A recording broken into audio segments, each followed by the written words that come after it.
Time now, though, to welcome tonight's guests is singer Brian McFadden and Hollywood actor Luke Evans. Now, Brian, you have got the most fantastic programme all about boy bands in the 90s. And I'm not surprised, Luke, that you were actually nearly in a 90s boy band, weren't you? Nearly is pushing it. Which one? None of them. I used to... I love this picture you just put up. So when I was in musical theatre college, we used to... Like, it was the 90s, and everybody was trying to put together a boy band. Yeah. So I used to go to all of them. Yeah, you'd look in the stage, wouldn't you? And go, exactly. And then me and my friend Carly, that picture, we went and did a photo shoot because we wanted to look like pop stars. Didn't work out. Well, look, I mean, that didn't work out, but you had an incredible career thus far. And Luke, the valleys to the Hollywood hills, an unexpected journey. And acting wasn't necessarily on the cards to begin with, right? I mean, we saw things like that. Yeah, no, when you're from the valleys, it's practical jobs. And, you know, my dad was a builder. I had some grand idea of wanting to become a forensic pathologist. I was a bit of a Patricia Cornwell fan when I was a teenager, so I had grand ideas. That didn't last very long.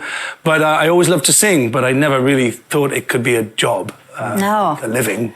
You talk about having a really religious upbringing and then kind of having to choose between following that path or going down this new path of acting, etc. Was it quite tricky to talk about that? Are you glad that it's out there in the open? Yeah, I am. It's you know, everybody's got a story to tell. Everybody's got a journey. We're all getting through it. And my journey started in this small little village. I was brought up as a Jehovah's Witness until I was 16. Imagine him knocking on your door. You'd be answering it every time, wouldn't you?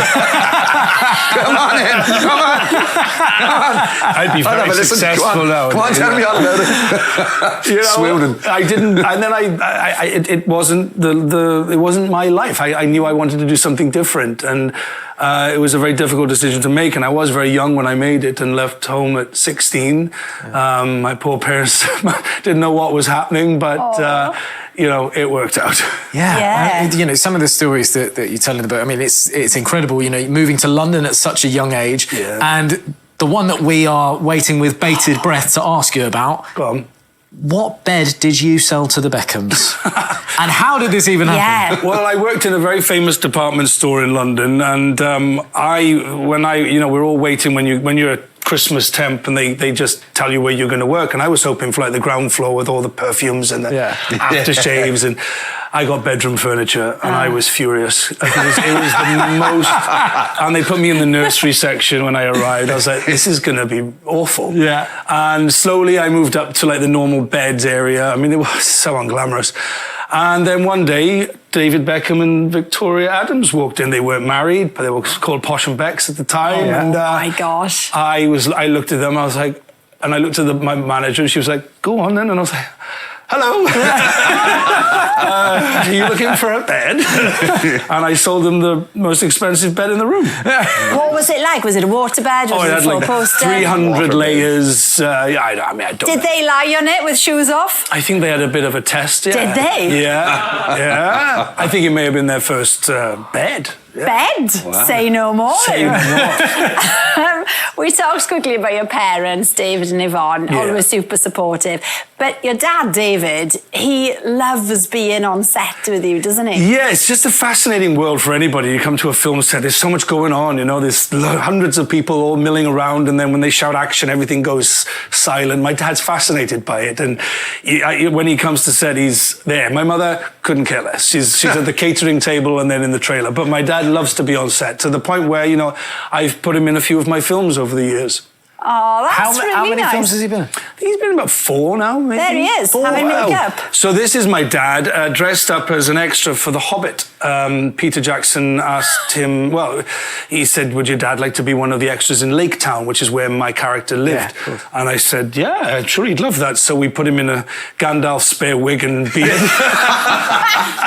That is incredible. In that picture, though, you can see he's majorly regretting it. He's wondering, what have I let myself in for? But he made the cut. He overacted a little bit, I'm not going to lie. Right. We had to tell him to tone it down. Actually, Peter told me he's overacting a bit, but we brought him down to the right level, and he's in the film. How fantastic. Well, look, I mean, the book, you've dedicated it to your younger self, you say. I mean, what would your younger self have made of the life that you now lead?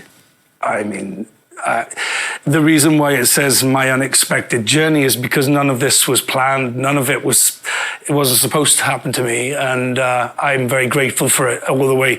Every job I get, every experience I have, I think about the kid who was bullied, who, you know, suffered an awful lot as a kid, came through all of that, managed to, you know, find his way to London, into college, and get to this place. I don't know what he would think. He'd probly think I was, you know...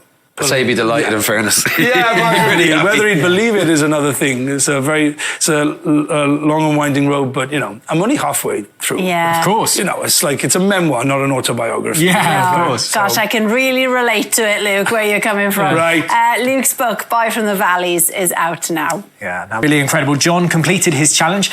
Ethan's still got his to go. Luke, you've starred in the West End. What words of advice have you got for Ethan? Well, what I've just seen, I don't think he needs any of my advice.